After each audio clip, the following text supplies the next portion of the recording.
Hello everyone, welcome to my YouTube channel magical nursing education. तो आज की class में हम स्टार्ट करेंगे snowball sampling technique, that is part of the non purposive sample technique.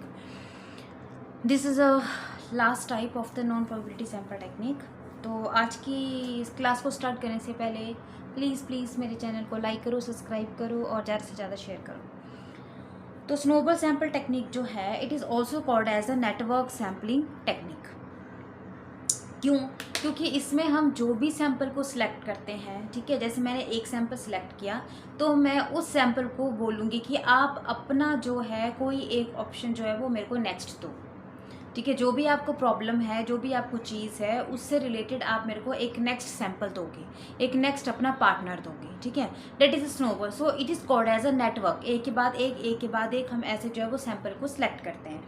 जैसे in this the researcher participants are asked to the assist research in identify the other potential subject. इसमें जो researcher होता है, इस research में क्या होता है, जो पार्टिसिपेंट है, जो पार्टिसिपेट कर रहे हैं, उनको बोला जाता है कि वो अपने पोटेंशियल सब्जेक्ट को जो है वो बताए, उनको आइडेंटिफाई करवाए। ठीक है, this type of the sample work as a chain. तो ये एज अ चेन जो है वो एक एक्ट करता है, एक एज अ नेटवर्क जो है वो सैंपल एज अ एक्ट करता है। क्योंकि अगर आप मेरे से कुछ चीज़ें पूछोगे, मैं आपका सैंपल हूँ, तो आप मेरे को बोलोगे अपना रिप्रेजेंटेटिव सैंपल एक और दो। तो जो प्रॉब्लम मेरे को है, जो चीज़ मेरे को है, वो मैं आपको नेक्स्ट वाले को बता दूंगी, हाँ जी ये वो है। तो आप उसके पास जाओगे, फिर आप उसको पूछोगे, वो नेक्स्ट का देगा, वो नेक्स्ट का देगा। तो डेट इज अ चेन, वो एक चेन बना देगा। तो that is called as a network sampling, जिसमें वो अपनी एक पोटेंशियल, अपना वो एक जो है वो दूसरे लोगों को जो है वो बताएगा, आइडेंटिफाई करेगा एक पोटेंशियल सब्जेक्ट को। ठीक है, so this type of the sampling is called as a chain, also called as a chain referral sampling. इसलिए हम इसको क्या बोलते हैं, चेन रेफरल सैम्पलिंग। तो लिखा है the snowball sampling, it is also called as a network sampling in which the research जो है पार्टिसिपेंट्स आर आस्क्ड, उनको पूछता है to assist the research in identify the other potential subject, कि वो अपने जो अदर पोटेंशियल सब्जेक्ट उनको आइडेंटिफाई करवाए। सो दिस सैम्पलिंग वर्क करती है, वो एक्ट एज अ चेन के रूप में वो एज अ वर्क करती है। So it is also called as a chain referral sampling. अब there is a three type of the snowball sampling. First is your linear snowball sampling, second is your exponential non-discriminated sampling ball snowball sampling, third is your exponential discriminated snowball sampling. ठीक है, एक में आएगा exponential non discriminated, एक में आएगा exponential discriminated. तो first हम पढ़ेंगे लीनियर स्नोबॉल सैम्पलिंग, SBS मतलब snowball sampling. In this, the e-selected subject is asked to provide the reference of only one similar subject. इसमें आप पहले क्या करोगे, एक सब्जेक्ट को चूज करोगे और वो क्या करेगा, एक ही सब्जेक्ट को आगे रेफर करेगा, फिर जो दूसरा होगा वो तीसरे को रेफर करेगा, तीसरा चौथे को। मतलब हर एक पीपल जो है वो एक ही अनदर पीपल का जो है वो रेफरेंस देगा। एक जो है वो दो सब्जेक्ट के बारे में हमें नहीं बताएगा। जैसे मैं हूँ तो मैं अपनी एक के आगे को रेफरेंस दूंगी, फिर जो आगे आएगा वो एक और बताएगा, फिर एक को। मतलब हर बंदा जो है वो एक चीज़ को बताएगा, एक पॉपुलेशन को बताएगा, एक पीपल को बताएगा। जैसे एग्जांपल मैं आपको ये दे रही हूँ कि जो भी आपका रिसर्चर है वो स्टडी करना चाहता है, studied on the HIV AIDS. ठीक है, HIV AIDS in the commercial sex workers. जो कमर्शियल सेक्स वर्कर हैं उसमें वो HIV एड्स के बारे में जो है वो स्टडी करना चाहता है कि जो कमर्शियल सेक्स वर्कर हैं उनमें कितने लोगों को जो है वो HIV एड्स की प्रॉब्लम है। तो जितने भी कमर्शियल सेक्स वर्कर होंगे, एक जिसको HIV एड्स होगा आप उसको पकड़ोगे, उससे आप डाटा कलेक्ट करोगे, उसको बोलेंगे कि अपना कोई आगे का रेफरेंस दे, एक बंदा जिसको जो है वो HIV है। फिर आप उसको पकड़ोगे, उससे सैंपल लोगे, उससे आप क्वेश्चन पुट करोगे, फिर आप उसको बोलोगे कि तू नेक्स्ट का रेफरेंस दे, तू नेक्स्ट। इसलिए वो हमेशा एक बंदा एक का ही रेफरेंस देगा। That is called as a linear chain. Next is your exponential non discriminated snowball sampling. इसमें क्या होता है, the each sample is asked to provide the reference at least two similar subject. ठीक है, लीनियर में वो एक सब्जेक्ट के बारे में बताएगा, एक अपने पीपल के बारे में बताएगा। और जो एक्सपोनेंशियल जो नॉन डिस्क्रिमिनेटेड है, इसमें वो किसके बारे में बताएगा, दो के बारे में बताएगा। जैसे एक बंदा आपने पकड़ा पहले जिसको HIV एड्स है, आप उसको बोलोगे कि हमें दो ऐसे बंदे बता जिनको आगे HIV एड्स है। ठीक है, तो वो दो के बारे में बताएगा, फिर वो जो दो होगा वो फिर से वो दो के बारे में बताएगा। जैसे एग्जाम्पल आपके पास ये है, एक बंदा आपने लिया, एक बंदे ने 2 के बारे में बता दिया कि हाँ इन दोनों को भी है, फिर इसने आगे 2 के बारे में बताया, इसने भी आगे 2 के बारे में बताया, और आप यहाँ पे भी कर सकते हो।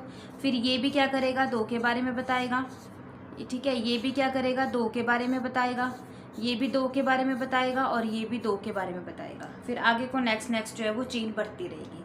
That is called as your exponential non discriminated snowball sampling. Next आता है आपके पास, last is your exponential discriminated. Discriminated में क्या होता है, इसमें भी जो भी हम सैंपल को सिलेक्ट करेंगे वो भी 2 रेफरेंस देगा, बट एक उसमें से होगा उसको HIV होगा, दूसरा ऐसा होगा जिसको HIV नहीं होगा वो commercial sex worker he, but एक को क्या होगा, HIV होगा, और एक को जो होगा वो HIV नहीं होगा। जैसे ये एग्जाम्पल है आपके पास, एक आपने सैंपल लिया जिसको HIV एड्स है, आपने उसको बोला भाई मेरे को 2 बंदों का रेफरेंस दे जिनमें से एक को HIV है और एक को नहीं है। तो जिसको HIV था उसको आपने फिर से बोला कि मेरे को 2 बंदों का रेफरेंस दे, उसमें से एक HIV पॉजिटिव होना चाहिए, एक नॉन पॉजिटिव होना चाहिए, नॉन एक्टिव होना चाहिए। फिर उसने भी नेक्स्ट का रेफरेंस दिया, ऐसे वो रेफरेंस देंगे। तो जहाँ पे भी एक्सपोनेंशियल डिस्क्रिमिनेटेड आएगा वहाँ पे भी वो 2 रेफरेंस देगा, बट उन दोनों में से एक HIV पॉजिटिव होगा, एक नॉन HIV पॉजिटिव होगा। अगर आएगा आपके पास ये वाला एक्सपोनेंशियल नॉन डिस्क्रिमिनेटेड वाला, तो उसमें जो रेफरेंस वो देगा 2 बंदों का, वो दोनों क्या होंगे, HIV पॉजिटिव होंगे। ये डिफरेंस है इन दोनों में, ठीक है। लीनियर वो हो गया जिसमें वो एक का ही रेफरेंस देगा और सारे क्या होंगे, HIV पॉजिटिव होंगे। एक्सपोनेंशियल जो नॉन डिस्क्रिमिनेटेड है उसमें एक बंदा 2 का रेफरेंस देगा, वो दोनों क्या होंगे, HIV पॉजिटिव होंगे। जो एक्सपोनेंशियल डिस्क्रिमिनेटेड है उसमें एक बंदा जो होगा वो 2 का रेफरेंस देगा, बट उनमें से एक HIV पॉजिटिव होगा, एक नॉन एक्टिव होगा, ठीक है जी। तो यहाँ पे जो थी वो हमारी प्रॉब्लम, जो sampling types of sampling process है वो ओवर हो गया, ठीक है। हमने प्रोबेबिलिटी सैम्पलिंग भी पढ़ लिया एंड नॉन प्रोबेबिलिटी सैम्पलिंग भी हमने फिनिश कर दिया। Next is your problem in the sampling. अब जब भी आप सैम्पलिंग टेक्निक करते हो, सैम्पलिंग प्रोसेस करते हो, तो उसमें क्या क्या प्रॉब्लम आ सकती है। एक तो आ जाता है आपके पास सैम्पलिंग एरर्स। सैम्पलिंग एरर्स इसलिए होता है क्योंकि deviation of the selected sample from the true characteristics behaviour qualities of the entire population.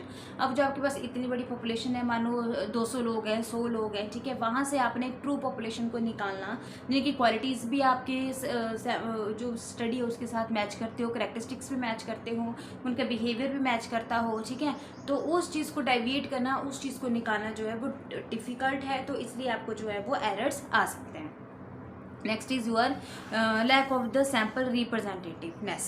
The selection of the representative sample is not an easy task, ठीक है। Further it becomes the more difficult when the population under the study is heterogeneous. अब देखो आपने क्या करना है, representative sample को लेना है। तो रिप्रेजेंटेटिव सैंपल को लेना जो है वो कोई भी इजी टास्क नहीं है, क्योंकि अगर आपके पास 100 लोग हैं, 100 में से आपने 60 लोगों को निकालना है, तो जो 100 लोग हैं वो आपके पास हिटेरोजीनस हैं, सबके कैरेक्टरिस्टिक्स अलग अलग होंगे, सबको अलग अलग चीज़ें होंगी। तो उस सब में से आपने सेम लोगों को छांट के अलग करना है, मतलब हिटेरो से होमो को लेके आना है, तो it is a difficult task, ठीक है। तो अगर आपके पास रिप्रेजेंटेटिव सैंपल कम होंगे, मानो क्वालिटीज़ लोगों की सेम नहीं होगी ज़्यादा, 100 में से अगर 10 ही लोग मैच कर रहे होंगे, तो it is difficult for you की to select your sample. Next is your difficulty in estimation of the sample size. अब आपको ये भी पता होना चाहिए कि आपका जो सैंपल साइज है वो क्या है, ठीक है। पॉपुलेशन पैरामीटर का आपको पता होना चाहिए कि आपको पॉपुलेशन पैरामीटर मतलब कि आपको कितने सैंपल साइज, आपका नोन टू सैंपल क्या होना चाहिए, क्या उसके कैरेक्टरिस्टिक्स होनी चाहिए, क्या उसकी क्वालिटीज़ होनी चाहिए, ठीक है, to know about the population. जितने पॉपुलेशन का नॉलेज होगा मतलब आपको पैरामीटर्स का जो होगा वो पता होगा। अगर आपको अपने पैरामीटर्स का ही पता नहीं है, आपको अपने सैंपल नंबर का, सैंपल साइज का, सैंपल चीज़ों का पता ही नहीं है, तो ये आपको डिफिकल्ट हो जाएगा कि एस्टिमेट करना है कि मुझे कितने सैंपल चाहिए और मैंने कौन सी सैंपल टेक्निक जो है वो यूज़ करनी है। Next is your lack of the knowledge about the sample size. अगर आपके पास नॉलेज ही नहीं है, लैक ऑफ नॉलेज है, आपको पता ही लग रहा है कि मेरे स्टडी में कितने सैंपल फिट होंगे, तो that is difficult for you. पहले आपकी सैंपल साइज एडजस्ट नहीं होगा तो आप सैंपल टेक्निक जो है वो कहाँ से लाओगे। Next is your lack of resources. अब सैंपल को सिलेक्ट करने के लिए आपको रिसोर्सेज की जरूरत होती है, आपको मनी चाहिए, टाइम चाहिए, ठीक है, सब कुछ आपको चाहिए, आपको एक्सपर्ट्स भी चाहिए। अगर आपके पास वो चीज़ नहीं है, वो रिसोर्सेज नहीं है, ठीक है, तो आप सैंपल को सिलेक्ट नहीं कर सकते। आपके पास कम्युनिकेबल स्किल्स नहीं है, कम्युनिकेशन स्किल्स नहीं है, तो आप सैंपल को सिलेक्ट नहीं कर सकते हो। नेक्स्ट इज वो lack of the cooperation. Lack of cooperation का मतलब हुआ कि जिस पॉपुलेशन से आपने सैंपल को लेना है, अगर उन्हीं लोगों के घर घर में जाके या फिर आपने किसी स्टूडेंट से लेना है, कहीं भी लेना है, अगर आप उनके साथ कोऑपरेशन नहीं कर रहे हो, वो आपके साथ कोऑपरेट नहीं कर रहे हैं, वो आपको मना कर रहे हैं कि हम नहीं पार्टिसिपेट कर सकते, तो ये क्या करती है, बायसनेस क्रिएट करते हैं आपकी सैम्पलिंग प्रोसेस में। ठीक है, तो लैक ऑफ कोऑपरेशन जो है वो अफेक्ट करता है आपकी सैंपल टेक्निक। नेक्स्ट है हमारे पास, next unit is a tool and method of the data collection. Sampling यहाँ पे जो हमारा वो फिनिश हो गया। Tool and method of data collection की, जब भी आप कोई भी डाटा को कलेक्ट करोगे तो आपके कैसे कैसे टूल होने चाहिए और कैसे कैसे मेथड से जो है वो आप डाटा को कलेक्ट करोगे। तो डाटा क्या आ गया, डाटा आपके पास कोई भी इन्फॉर्मेशन होगी जो भी आप कलेक्ट करते हो at a time of the study. ठीक है, और वो जो डाटा है वो क्या है, एक ऑब्जर्वेबल फैक्ट है, या तो आप ऑब्जर्व करोगे उसको या तो आप मेजर करोगे, जो हमें इन्फॉर्मेशन प्रोवाइड करते हैं about the phenomenon under the study. कि स्टडी के अंदर जो भी सिचुएशन है, जो भी चीज़ है, उसके बारे में हमें जो है वो बताता है कौन, डाटा। क्योंकि हम डाटा को कलेक्ट करते हैं। डाटा क्या हो गया, कोई भी इन्फॉर्मेशन जो हम गैदर करेंगे, ठीक है, और वो आपको किसी भी सिचुएशन के बारे में बताएगा जो आपकी स्टडी के अंदर जो सिचुएशन है, that is called as your data. Next आता है data sources. There are the two type of the data sources. First is your primary sources, next is your secondary sources. Primary sources वो data होता है, data directly collected from the research unit. जो भी data है जो first hand information लेता है। First hand information का मतलब है, जैसे मैं कोई स्टडी कर रही हूँ, अगर मैं ही जाके फील्ड में जाके, या मेरे हॉस्पिटल में स्टडी है, या मेरी कम्युनिटी एरिया में है, या मेरी स्कूल्स में है, कॉलेजेस में है, मैं खुद जाके डाटा कलेक्ट कर रही हूँ, खुद जाके मैं इंटरव्यू ले रही हूँ, खुद जाके मैं फेस टू फेस जो है वो मैं मिल रही हूँ किसी को, that is called as your primary data. जिसमें जो रिसर्चर है वो खुद फर्स्ट हैंड इन्फॉर्मेशन जो है वो कलेक्ट करता है, ठीक है, डायरेक्टली किसी भी सिचुएशन से, किसी भी पॉपुलेशन से, किसी भी रिस्पोंडेंट से। तो लिखा है आपने, the data directly collected from the research unit, it provide the first hand information that is collected by the researcher directly from the respondent and situation. जिसमें रिसर्चर जो है वो खुद जाके जो है वो डाटा को कलेक्ट करता है, खुद जाके मिलता है, फेस टू फेस इंटरव्यू करता है, ठीक है, that is called as your primary data. Secondary data वो डाटा हो गया जिसमें data is collected either internal और एक्सटर्नल सेकेंडरी सोर्सेज, जिसमें हम इंटरनल और एक्सटर्नल सेकेंडरी सोर्सेज जो है जो डाटा को कलेक्ट करते हैं। अब जो एक्सटर्नल सोर्सेज जो है, लाइक पब्लिश और non publish record. Publish record में आगे आपके पास कोई भी जर्नल्स हैं, या कोई भी न्यूज़पेपर है, कोई भी मैगजीन्स हैं, ठीक है, कोई भी आर्टिकल है, डैट इज़ योर पब्लिश चीज़ें। किसी भी चीज़ से, पब्लिश चीज़ों से आप जो है वो इन्फॉर्मेशन को गैदर कर रहे हो, डैट इज़ योर सेकेंडरी। क्योंकि आप किसी के साथ पर्सनल नहीं मिल रहे, किसी के साथ इंटरव्यू आप नहीं कर रहे, आप सिर्फ जो पब्लिश हो चुका है उसको देख के आप डाटा कलेक्ट कर रहे हो, that is your external sources में पब्लिश। जो अनपब्लिश है, that is your official work हो गया, आपकी थीसिस हो गई, आपके रिकॉर्ड हो गए, पेशेंट रिकॉर्ड हो गया, ठीक है, डैट इज़ योर अनपब्लिश, जो हमारे पास है बट हमने उसको पब्लिश नहीं किया हुआ है, तो that is your secondary data, ठीक है। Secondary external source data. अब सेकेंडरी इंटरनल सोर्स डाटा आ गया आपके पास। The internal secondary source data is also known as a private document बोलते हैं इनको, ठीक है, इसलिए हम इनको इंटरनल बोलते हैं। जैसे इंक्लूडेड, जैसे हमारी पर्सनल डायरीज होगी, हमारी मेमोरीज होगी, ठीक है, वो हो गया हमारे पास इंटरनल सोर्सेज। तो these are about the data sources, ठीक है। टू टाइप के हमने पढ़े, प्राइमरी एंड सेकेंडरी। प्राइमरी वही होगा जिसमें रिसर्चर खुद जाके इंटरव्यू लेता है, खुद जाके वो फेस टू फेस ऑब्जर्व करता है किसी भी चीज़ को, फर्स्ट हैंड इन्फॉर्मेशन कलेक्ट करता है, किसी के थ्रू नहीं करता। सेकेंडरी में वो क्या करेगा, खुद नहीं जाएगा, खुद कुछ नहीं करेगा, पब्लिश जो भी न्यूज़पेपर उठाएगा, मैगजीन्स उठाएगा, या फिर थीसिस उठा लेगा, ठीक है, या तो किसी की पर्सनल डायरी उठा देगा, वहाँ उसको पढ़ के उस चीज़ से वो डाटा को कलेक्ट करेगा, that is your secondary data. So आज की क्लास यहीं पे हम ख़त्म करते हैं। So today we discuss about the snowball sample technique, ठीक है, and the problem in the sampling process and sampling, ठीक है। Next is tool and method for the data collection में we studied about the definition of the data and the sources of the data. अगर आज की class में आपको कोई भी प्रॉब्लम है तो मुझे कमेंट बॉक्स में ज़रूर कमेंट करना।